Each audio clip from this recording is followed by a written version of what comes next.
আসার জন্য অনুরোধ করা হচ্ছে। আউযু বিল্লাহি মিনাশ শাইতানির রাজীম। বিসমিল্লাহির রহমানির রহিম। ইয়া আইয়ুহাল্লাযীনা আমানু কুতিবা আলাইকুমুস সিয়াম কামা কুতিবা আলাল লাযীনা মিন ক্বাবলিকুম লাআল্লাকুম তাত্তাকুন। আন মুআয ইবনে জাবাল রাদিয়াল্লাহু তাআলা আনহু ক্বালা ক্বালা রাসূলুল্লাহ সাল্লাল্লাহু আলাইহি ওয়াসাল্লাম লা ইয়াকুলু আন্না আহাদুকুম হাত্তা ইয়াকুনা আহাব্বা ইলাইহি ওয়া আলাদিহি ওয়ান নাসি আজমাইন। আলহামদুলিল্লাহ, বাংলাদেশ জামাত ইসলামী কর্তৃক আয়োজিত আজকের এই বরগাছি ইউনিয়নের 3 নম্বর ওয়ার্ডের ইফতার এবং দোয়া অনুষ্ঠানে উপস্থিত বাংলাদেশ জামাত ইসলামী বরগাছি ইউনিয়নের সম্মানিত আমির আব্দুর রহমান মিলন ভাই, উপস্থিত অত্র ইউনিয়নের সম্মানিত সেক্রেটারি আমাদের একান্ত প্রিয় শারফুদ্দিন স্যার সহ অন্যান্য দায়িত্বশীল ভাইরা এবং প্রিয় ডেলিগেট ভাইরা, সবার প্রতি আমার আন্তরিক সালাম, আসসালামু আলাইকুম ওয়া রাহমাতুল্লাহ। সেই আল্লাহ পাকের দরবারে লাখো কোটি শুকরিয়া জ্ঞাপন করছি যার অশেষ করুণা বলে আমরা রমজানের শেষ মুহূর্তে ইফতারকে সামনে রেখে যেই মুহূর্তে আল্লাহ তাআলার কাছে আমাদের দোয়াগুলো কবুল হয় সেই মুহূর্তকে সামনে রেখে আমরা উপস্থিত হতে পেরেছি, সেজন্য সেই মহান রবের দরবারে শুকরিয়া জ্ঞাপন করছি আলহামদুলিল্লাহ। বিশ্বমাতার মুক্তিদূত সাইয়্যিদুল মুরসালিন খাতামুন নবিয়্যিন দায়িত্ব বিধানে মানুষের কল্যাণ সেই বিশ্ব রাসূলের প্রতি আমরা সবাই দরুদ পেশ করি সাল্লাল্লাহু আলাইহি সাল্লাম।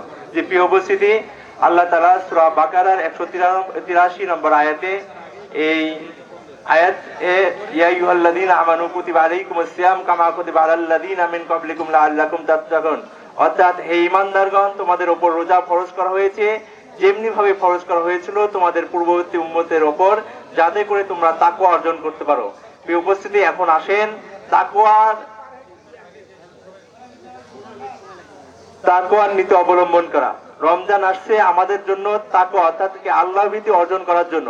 প্রিয় উপস্থিতি, আল্লাহ ভীতি আমরা কতটুকু অর্জন করতে পারছি এটাই হচ্ছে আমাদের বিবেচ্য বিষয়। আজকে আমাদের কি 28টি রমজান বিগত হইতে যাচ্ছে, আর কি আমরা এই রমজানের হক সঠিকভাবে আদায় করতে পারছি কিনা এটাই হচ্ছে আমাদের আলোচ্য বিষয়। তাই আসুন আমরা নিজেদের মধ্যে আত্মসমালোচনার মাধ্যমে আল্লাহ তাআলা আমাদেরকে যে রমজানটা দিয়েছে আমরা এই রমজানের যথাযথ হক আদায় পালন করতে পারছি কিনা সেই বিষয়ে আল্লাহর কাছে আমরা অনুতপ্ত হই। আমাদের স্যার বলেছেন যে ব্যক্তি রমজান পেল সে জীবনের গুনাহ খাতা মাফ করতে পারলো না, তার চাইতে হতভাগা আর কেউ নাই। আর কি আমাদেরকে যেন সেই হতভাগার কাতারে যেন না দাঁড় হইতে হয়। এজন্য আসুন আমরা সকলে মিলে রমজানের শিক্ষায় আলোকিত হয়ে আগামীতে ন্যায় এবং ইনসাফের বাংলাদেশ গড়ি। আল কোরআনের আইন চাই, সৎ লোকের শাসন চাই, এই স্লোগানে উদ্ধৃত হওয়ার মাধ্যমে আমরা আগামীতে একটি সুন্দর সমাজ গঠন করি। আল্লাহ তাআলা আমাদেরকে সেই তৌফিক দান করেন। আসসালামু আলাইকুম ওয়া রাহমাতুল্লাহ।